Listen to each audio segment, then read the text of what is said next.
Baik, bismillahirrahmanirrahim. Assalamualaikum warahmatullahi wabarakatuh. Perkenalkan, nama saya M. Zul Azmi, NPM 18144500011. Kelas A118, Prodi Pendidikan Luar Biasa, Universitas PGRI Yogyakarta. Nah, saya akan menyelesaikan tugas akhir saya, yaitu UAS, tentang pembelajaran evaluasi pembelajaran. Nah, dosen pengampu yaitu Lukman Hidayat. Nah, dalam evaluasi pembelajaran ini ada 3 kriteria yang harus saya jelaskan. Yang pertama, penilaian efektif, yaitu sikap, dan yang kedua kognitif, yaitu pengetahuan, dan yang ketiga yaitu psikomotor atau keterampilan. Nah, jadi sebelum saya menjawab dari beberapa penilaian ini, yang pertama kali saya menyediakan RPP tentang anak tunarungu, jenis ketunaannya yaitu anak tunarungu. Dan tema yang saya ajarkan hari ini yaitu perkembangbiakan hewan. Nah, jadi langsung saja ke KIKD-nya saya lewatin saja, yaitu langsung ke materi pembelajaran. Materi pembelajarannya yaitu teks baca tentang hewan peliharaan, dan yang kedua itu menjawab pertanyaan. Nah, menjawab pertanyaan dari materi-materi yang dalam materi hewan peliharaan itu. Metode yang saya gunakan yaitu discovery based learning. Nah, bahan ajarnya itu bahan ajar buku yang pertama itu buku paket kelas 5 tunarungu, buku referensi atau media gambar. Yang ketiganya, media atau alat ataupun sumber belajar. Yang pertama, gambar lingkaran rumah dengan hewan peliharaan. Nah, gambar lingkungan rumah dengan gambar hewan peliharaan yang dipelihara di sekeliling rumah dan tidak membahayakan bagi masyarakat tersendiri. Yang kedua yaitu bacaan, dan yang ketiga yaitu lingkungan, dan yang keempat itu adalah gambar orang senam. Teknik penilaian yang saya gunakan yaitu yang pertama tes tertulis, dan kedua praktek, dan yang ketiga unjuk kerja.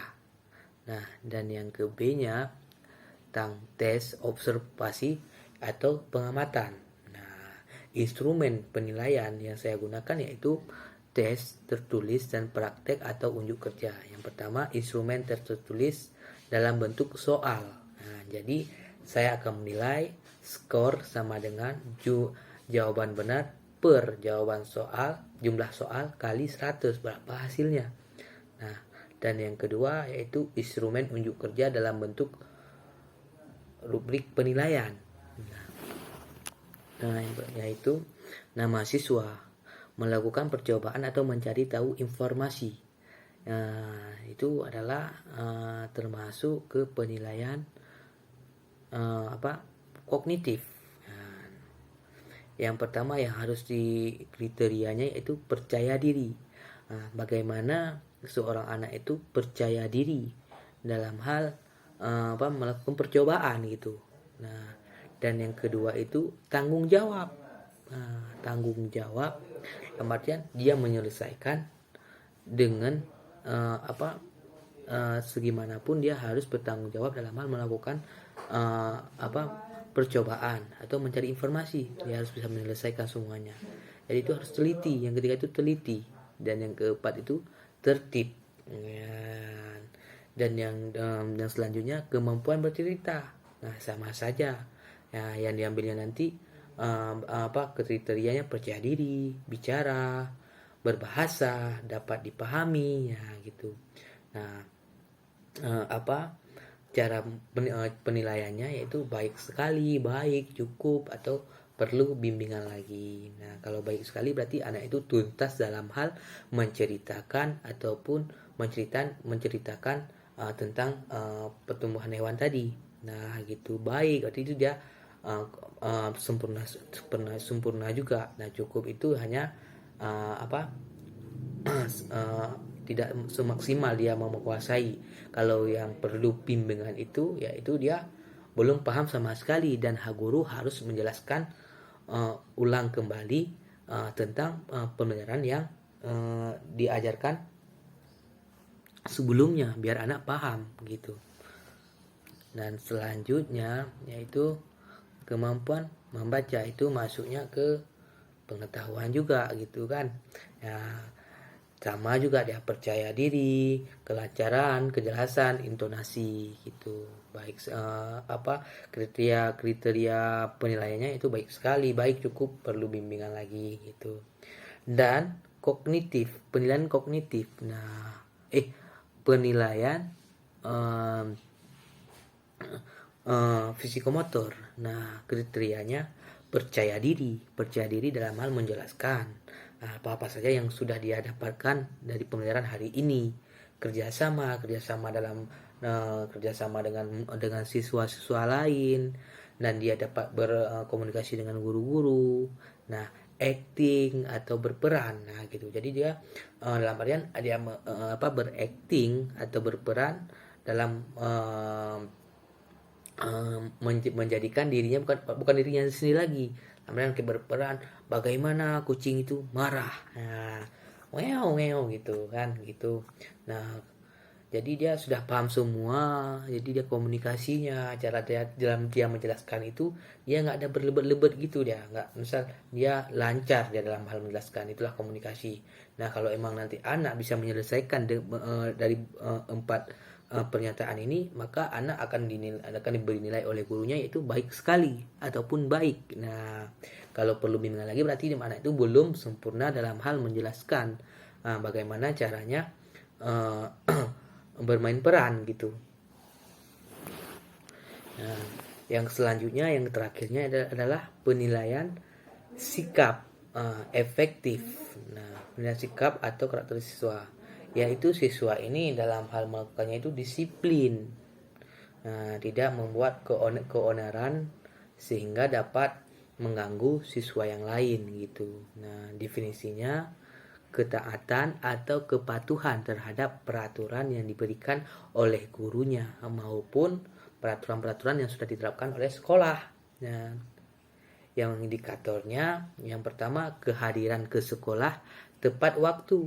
Nah, kalau misal guru sekolahnya menerapkan jam 7, siswa harus masuk jam 7 tepat, maka siswa harus sampai sana sebelum jam 7. Nah, yang selanjutnya senantiasa menjalankan tugas. Ya, menjalankan tugas ini dalam artian anak ini seberapapun guru memberikan tugas pada anak itu ya mau nggak mau harus menjalankan, karena itu adalah kewajiban pada dirinya, karena dia menjadi seorang siswa di sekolah itu.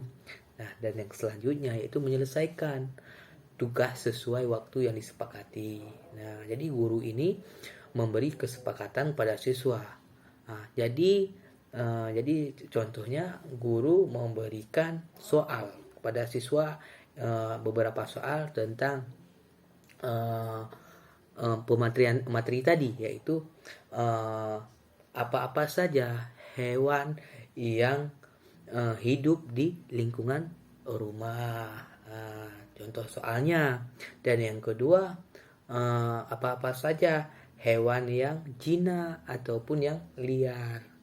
Nah, pokoknya itu, jadi ketika udah diberikan seperti itu, anak dia harus betul-betul mengerjakan dengan tepat waktunya, tidak boleh terlambat.